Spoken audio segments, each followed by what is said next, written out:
আমি না মাঝে মাঝে এরকম সিদ্ধ ভাতটা বানিয়ে থাকি বাড়িতে। আজ ভাবলাম আমার চ্যানেলে একটু শেয়ার করে রাখি।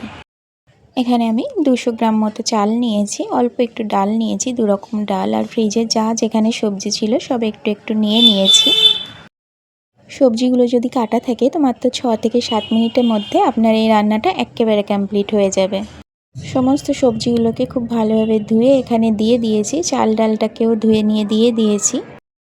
একটা লঙ্কা দিয়ে দিয়েছি, আর পরিমাণ মতো লবণ দিয়ে দিলাম, আর একটু সরিষার তেল দিয়েছি। আর এখানে চাল আর ডাল মিশিয়ে 250 গ্রাম হয়েছে, সেখানে আমি 1 লিটার মতো পানি এখানে ইউজ করব।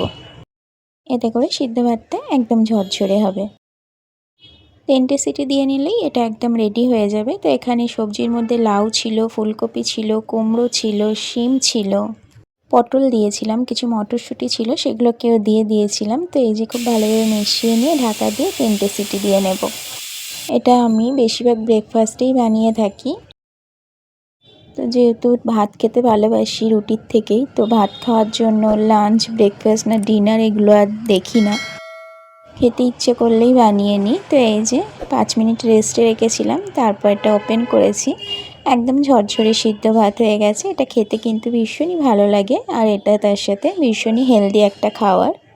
সকালে তাড়াহুড়ো থাকলে বাচ্চাদের স্কুল যাওয়ার টাইমেও কিন্তু এইভাবে রান্না করে খাইয়ে স্কুলে পাঠানো যায়।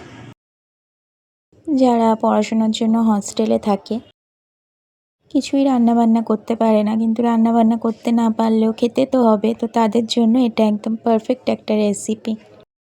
ভীষণ সহজে কম সময়ে একদম পেট ভর্তি হয়ে যাবে।